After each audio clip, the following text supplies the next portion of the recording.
लोणाल तालुक्यातील चिखला कक्कड गावात 2 गटात हाणमारी, परिस्थिती नियंत्रण. छत्रपती शिवाजी महाराजांचा पुतळा स्थापित केल्यानं झाला वाद. महिलांच्या जमावाकडून बेदम मारहाण. मनोज जरांगे पाटील यांनी घेतली महिलांची भेट. सर्व आरोपींवर गुन्हा दाखल करून अटक करण्याची मागणी, अन्यथा 25 तारखेनंतर आंदोलन. जरांगे यांचा इशारा. बुलढाणा जिल्ह्यातील लोणार तालुक्यातील चिखला कक्कड गावात छत्रपती शिवाजी महाराज यांच्या पुतळ्याच्या स्थापनामुळे निर्माण झालेल्या वादांचे हिंसक रूप धारण केले आहे. ही घटना गावातील सामाजिक आणि तणाव आणि मराठा समाज भावनांशी निगडीत असून त्यामुळे परिसरात तणावपूर्ण शांतता पसरली आहे.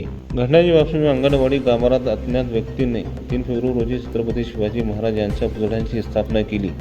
किरकोळ वाद देखील झाला होता. छत्रपती शिवाजी महाराजांच्या जयंती 19 फेब्रुवारी पूर्व संध्याला हा पुतळा स्थापन झाला होता. मात्र गावातील एका गटाने या पुतळ्याला तीव्र विरोध केला. त्यामुळे 2 गटांमध्ये समाजामध्ये तीव्र मतभेद निर्माण झाले.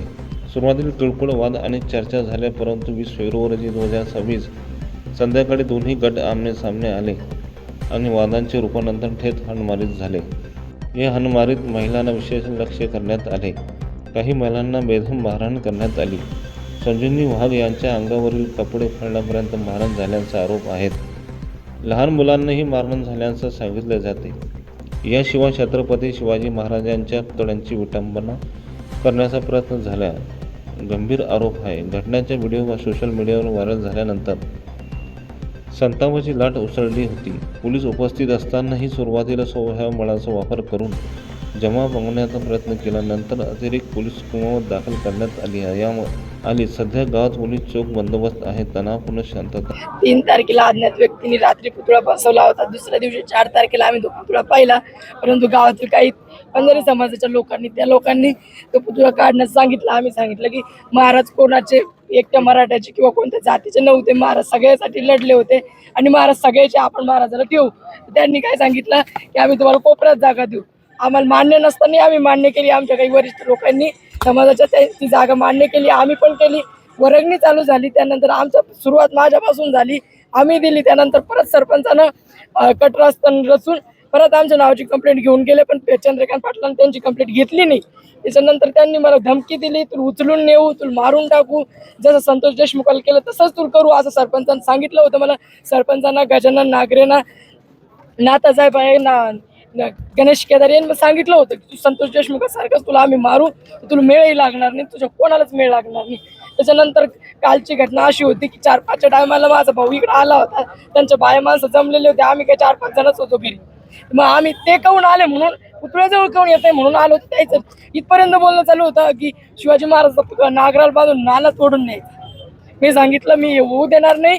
त्याच्यानंतर मी पुतळ्यासमोर बसले, माझ्यासोबतच्या काही महिला इथं बाहेर बाजूला बसल्या. माझ्या PSI इथं होते. PSI साहेबांना आम्हाला परत प्रोटेक्ट केलं, पण सरपंचाच्या सांगण्यावरून आणि काही त्या लोकांच्या सांगण्यावरून त्यांच्या बायांना PSIला घेरात घेऊन आणि सांगळे साहेबाच्या आणि सानप साहेबाच्या त्यांच्या दोघांच्या मार्गदर्शनाखाली त्या समाजानं आम्हाला मारलं. माझ्या अंगावरचे कपडे पाडले. मी त्याला पोलीसवाल्याला आणि हॉस्पिटलमध्ये डॉक्टरला दाखवलेलं आहे. मग किती इंजुरी झालेली आहे, माझ्या शरीरावर किती नखं मारलेले आहेत. त्यांनी लाथा मारल्या मला. त्यांनी बऱ्याच काही गोष्टी केल्या. माझ्यासोबत व्हिडिओद्वारे तुम्हाला सगळ्यापर्यंत त्या पोहोचलेले आहे. माझी फक्त एवढीच मागणी की 2 पोलीसवाले सस्पेंड व्हा. त्यामध्ये ठाणेदाराचा काही रूल नाही. तर माझी सर्व प्रशासनाला, सगळं तुम्हाला पत्रकार लोकांना सगळ्यात जास्त व्हायरल करा, त्याला पकडा आणि त्याला सजा द्या आहे. मनोज जरांगे यांनी भूमिका. मराठा आंदोलन नेते मनोज जरांगे पाटील यांनी घटनेची दखल घेतली. त्यांनी गावात भेट देऊन पीडित, विशेषतः मारहाण झालेल्या महिलेला संजीवनी वाघ विचारपूस केली, परिस्थिती जाणून घेतली आणि सर्व दोषींवर गंभीर गुन्हे दाखल करून 26 फेब्रुवारी अटक करण्याची मागणी केली. अन्यथा 25 फेब्रुवारीला चिखला कक्कड गावात आंदोलनाचा इशारा दिला आहे. पुतळा त्याच ठिकाणी राहावा अशी मागणी मराठा समाजाकडून केली आहे. इतका माज या राज्यात असू शकतो ही सरकारला सुद्धा काळीमा फासणारी गोष्ट आहे. ही सरकारचा सुद्धा एक प्रकारचा अपमान आहे. सरकारचा सुद्धा, देवेंद्र फडणवीस साहेबांच्या सरकारचा सुद्धा अपमान आहे की छत्रपती शिवरायांच्या पुतळा उचलून फेकायच्या तयारीत लोक आले आणि तिथं रक्षणासाठी छत्रपतींचा पुतळा उचलून फेकू नये म्हणून तिथं एक मुलगी आली, तर त्या मुलीच्या अंगावरती कपडे फाडून टाकले, पूर्ण कपडे फाडले आणि नंतर मारलं. आणि तिच्या अंगावरती सुद्धा जखमा आहेत असं त्यांनी आता सांगितलंय की तिच्या अंगावर सुद्धा अशा जखमा आहेत. म्हणजे ती तिच्या काय आता अतिप्रसंग करायचा होता की काय काय वाईट भावना आणि त्यांनी तो प्रयोग केला. त्यामुळं त्यांच्यावरती 307 होणे खूप गरजेचं आहे. ती 10-12 वर्षाची मुलगी आहे, तिच्या नरडेल सगळे नखा लागले, म्हणजे नरडं दाबून तिला मारायचं होतं का? 2-3 घंटे तिला बाहेर घेऊन गेले, म्हणजे अपहरण सुद्धा होतं. ती पोस्को सुद्धा दाखल होतोय त्याच्यावरती. इतकी क्रूरपणानं घटना या चिखला गावात घडली. एका दिवशी मुख्यमंत्री बी जागे आहेत का नाहीत, गृह मंत्रालयाला ह्या गोष्टी माहीत आहेत का नाहीत, कारण हाताच्या बाहेर जाऊ देऊ नये आणि त्यांच्यावरती सगळ्यांवरती मोका लावणं खूप गरजेचं आहे. त्याशिवाय एक बसणार नाहीत, कारण ही परळीची लाभार्थी टोळी आहे. कारण त्यांच्या जाती सुद्धा चांगले लोक आहेत आणि यांना वाटतं जाती दंगल व्हावा आणि आम्हाला ती होऊ द्यायची नाहीये. आणि यांचं स्वप्नच ते ह्या लाभार्थी टोळीचं, त्या टोळीतले तिकडे काही लोक आहेत आणि ते हे प्रयत्न जाणून बुजून करतायत की जातीय तेढ, जातीय दंगली निर्माण झाल्या पाहिजेत. या भूमिकेतून त्यांनी कालचा केलेला हे प्रयोग आहे. शांत राज्य असताना सुद्धा दूषित करायचं काम यांच्या हातातून सुरू आहे. परंतु मुख्यमंत्र्यांनी याच्यात लक्ष घालून याची सखोल चौकशी करून इथल्या संबंधित काही अधिकारी होते त्यांनी का रोखलं नाही सुद्धा चौकशी झाली पाहिजे. आणि ते दोषी आढळले नसतील तर त्यांना सुद्धा विनाकारण मग अधिकाऱ्यांना सुद्धा इथल्या असणाऱ्या कोणते कॉन्स्टेबल कोणते यांनाही त्रास देऊ नये, पण अगोदर चौकशी करा. ते जर आढळले तर त्यांना सुद्धा निलंबित केलंच पाहिजे. पण नाही आढळले तर काही जणांचं म्हणणं आहे त्यातल्या काही अधिकाऱ्यांनी सहकार्य केलंय, इथल्या पोलिसांनी काहींनी केलं नाही.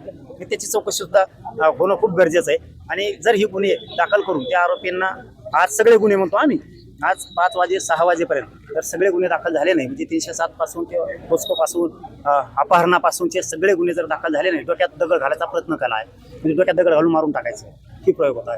छत्रपतींची विटंबना केली गेली, ती यांना जातीय तेढ निर्माण करायचा होता. सामूहिक कट रचून हे आले होते. त्याच्यात 120 लागलाच पाहिजे, कारण यांनी सामूहिक तिकडंच संगनमत केलं होतं आणि ती कट रचून तिथं सगळ्यांनी मिळून हल्ला केला. कारण यांना सगळ्यांना मोका लागतो. 120 खाली ते सगळेजण येतात.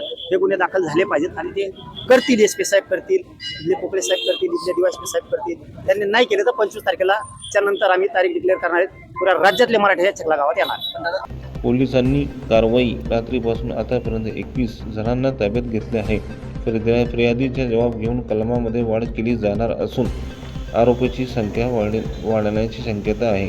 अपर पोलीस अधीक्षक अमोल गायकवाड यांनी परिस्थिती नियंत्रण असल्याचं सांगितले. तपास सुरू आहे. चिखला गावामध्ये सध्याची परिस्थिती अतिशय शांततापूर्ण आहे. पोलीस प्रशासन रात्रीपासून गावामध्ये आहे आणि सर्व नागरिकांशी संपर्कामध्ये आहे आणि नागरिकांनी सुद्धा पोलीस प्रशासनाने ज्या पद्धतीने सूचना दिलेल्या आहेत त्या सूचनांप्रमाणे शांतता ठेवण्याचं काम केलेलं आहे. कुठेही गालबोट लागलेलं नाही. आता नुकतेच मनोज जरांगे पाटील साहेबही या ठिकाणी येऊन गेलेले आहेत. त्यांनी सर्व जनतेला शांततेचं आवाहन केलेलं आहे. मी परत एकदा पोलीस प्रशासनाच्या वतीने सर्व जनतेला आवाहन करतो की चिखला गावामध्ये परिस्थिती अतिशय शांत आहे. त्यामुळं आपण कुठल्याही अफवांवरती विश्वास ठेवू नये ही पोलीस प्रशासनाच्या वतीने सर्व नागरिकांना या ठिकाणी मी आवाहन आणि एक सूचना विनंती करतो. किती लोकांना अटक केलंय, गुन्हा दाखल केला, तुम्ही जी माहिती जरा घेणार आहे? आता याच्यामध्ये जे आहे ते आपण गुन्हा दाखल केलेला आहे. कायदेशीर प्रक्रिया सुरू आहे. त्या पद्धतीने जशी पुढे जाईल तसं आपल्याला माहिती दिली जाईल. Okay, thank you.